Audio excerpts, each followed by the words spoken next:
I still remember the exact second my world cracked open.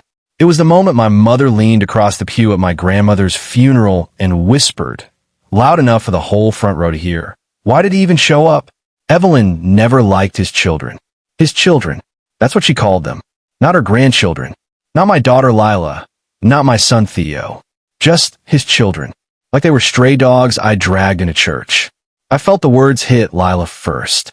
She was 10, sitting ramrod straight in her navy dress, clutching the funeral program so tight the edges curled. Her little body went rigid beside me, like someone had poured ice water down her spine. Theo, only 7, looked up at me with those wide hazel eyes and whispered, "Are we bad, Daddy?" That whisper from him? It burned deeper than anything my mother could have said, because he'd learned to ask it. He'd learned that question was even possible. My father just smiled. That thin, polite smile he's worn my whole life. The one that says, "I agree, but I'll let her take the heat." He didn't look at me. Didn't look at the kids. Just smiled like my mother had told a clever joke at a dinner party. I didn't scream. I didn't cause a scene. I just stood up. The old wooden pew groaned under me like it was warning everyone something was breaking. I took Lila's hand, then Theo's, and we walked out. Past my aunt's stiff frown. Past my cousin's raised eyebrows. Out the side door into the gray January cold. The second the door shut behind us, Lila let out this shaky breath she'd been holding since we sat down. Theo asked again, quieter this time, "Did we do something wrong?" I knelt right there on the stone steps, coat open to the wind, and pulled them both close. "No," I said, voice cracking. "You did everything right.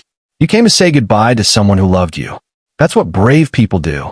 Lila looked up at me, eyes glassy. "But Grandma Evelyn didn't like us, right?" My throat closed. Because Grandma Evelyn had loved them. Fiercely. Quietly. The way real love often is. I was still crouched there, trying to find words that wouldn't shatter them more, when the door opened again. A man in a dark wool coat stepped out, mid-50s, wire-rimmed glasses, carrying a thick cream envelope like it weighed 100 pounds. "Evan Caldwell," he asked softly. I nodded. He came down the steps. "I'm Richard Lang, your grandmother's attorney. I'm very sorry for your loss." He held out the envelope. My name was typed perfectly on the front. No stump. No address. Just my name. "She asked me to deliver this to you today. Privately. There'll be a formal reading in 3 days." I took it. It felt warm, like it had been waiting in his pocket for this exact moment. He glanced back at the church doors, then at the kids clinging to my legs. "Call me if you need anything after you read it." He handed me a card and walked away. I didn't open it there. I couldn't. Not with Theo's small hand still trembling in mine. Let me back up a little. My name's Evan. I was 41 then. High school history teacher. Decent salary, great benefits, zero illusions about getting rich. Lila and Theo aren't mine by blood. They're mine by everything that actually matters. I married their mom, Claire, when Lila was 4 and Theo was 1. Claire had already been through hell. Bad marriage, worse divorce. I didn't help out. I became their dad. I learned Lila hates crusts but loves the burnt edges of toast. I learned Theo can't fall asleep unless someone traces circles on his back until his breathing slows. When Claire got cancer, I held her hand through every round of chemo. When she died, I stood at her grave and promised I'd keep them safe. I adopted them legally, changed their last name to mine, became the only father they've ever really known. My parents never accepted it. They'd introduce the kids as Claire's children. Forget their birthdays. Send Christmas cards addressed only to me. My sister Mara was worse. She'd text me every few months with some emergency. Car payment, rent gap, medical bill. Always just enough to keep me hooked. After Claire died, it got worse. 2 weeks after the funeral, my mom asked about the life insurance payout, like it was casual conversation. A month later, my dad mentioned their mortgage was getting tight. Then came the small loans, $600 a month toward their house. $400 from Mara's daycare. $250 here, $300 there. I told myself it was family. Told myself they were struggling. Told myself it was temporary. It went on for 6 years. I became their silent ATM. But Grandma Evelyn? She saw it. She was my mom's mother. Sharp, quiet, unflinching. She'd watch my parents corner me at family dinners, watch them ignore the kids while asking me for money, and her eyes would narrow. She never said much, just small things. A hand on my arm, a subject change, a look that could freeze fire. She was the only one who ever asked Lila about her drawings. The only one who kept a bowl of butterscotch candies because Theo liked them.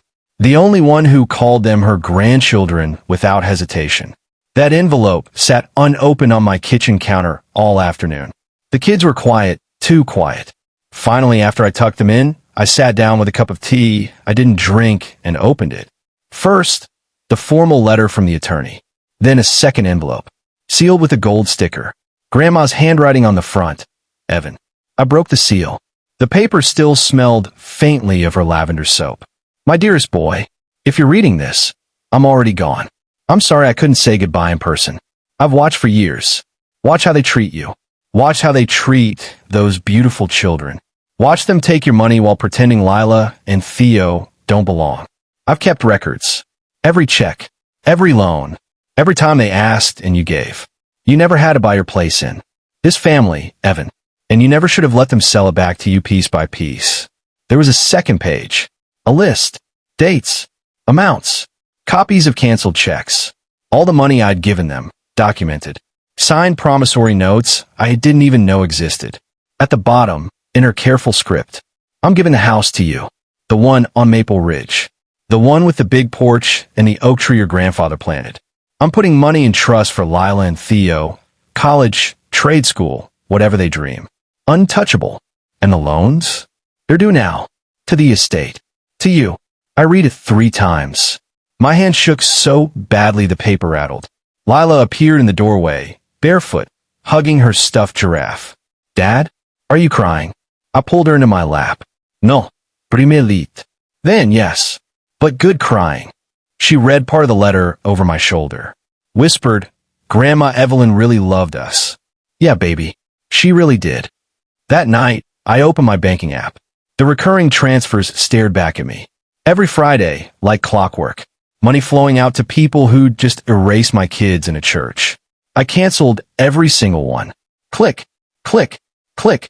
Screenshot each confirmation. Close the laptop. Felt my lungs expand for the first time in years. 3 days later, the whole reading. My parents showed up in designer black, like they were attending a gala. My sister Mara wore heels that clicked like accusations. I came alone. No way I was bringing the kids into that room. The attorney, Richard Lang, was calm as winter. He started with the formalities.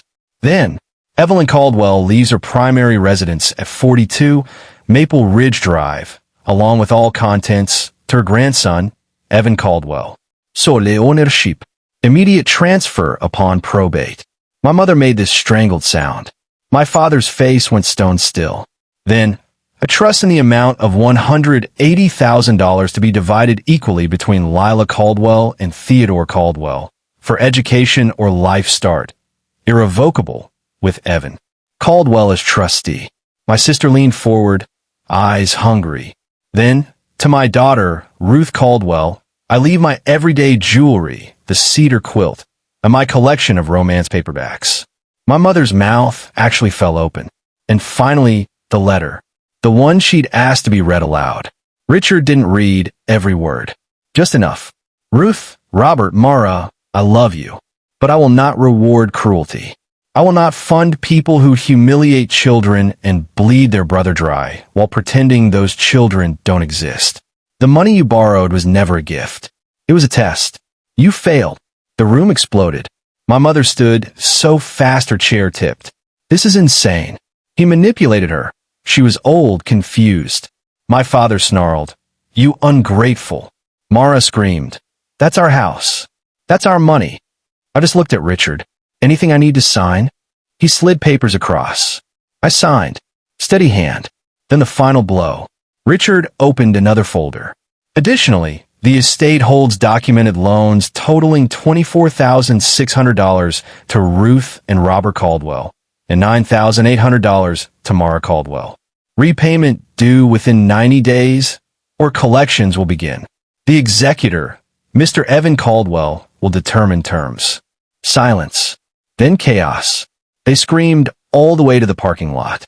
My mother leaned out the car window as they peeled away. You're not even real family. I stood there, watched them go, and for the first time, I didn't feel guilty. The fallout was exactly what Grandma knew it would be. Calls, texts, voicemails full of rage and fake tears. Threats, guilt trips, not one apology, not one how are the kids. I didn't answer most of them. When I finally picked up one call, my mother's voice was syrupy. Evan, honey, we need to talk like adults. I said, like the adult who announced at a funeral that my children weren't liked? That kind of adult. Silence. Then, you're destroying this family. No, Mom, I'm done letting you destroy mine. I hung up. We moved into Grandma's house last spring. Lila has the bedroom with the window seat. Theo has the one overlooking the oak tree. There's a swing on the porch now. Butterscotch candies in a bowl by the door. Sometimes, when it's quiet, I sit in Grandma's old rocking chair and read her letter again. And I think, maybe the real inheritance wasn't the house. It was permission. Permission to stop paying for a love that was never freely given. Permission to choose the family that chooses you back. If you've ever carried a family that didn't carry you, if you've ever paid in money, in silence, in pieces of yourself, would you have opened that envelope? Would you have signed those papers? Or would you still be paying? Tell me in the comments. I read every one. Thanks for watching. Do subscribe for more stories.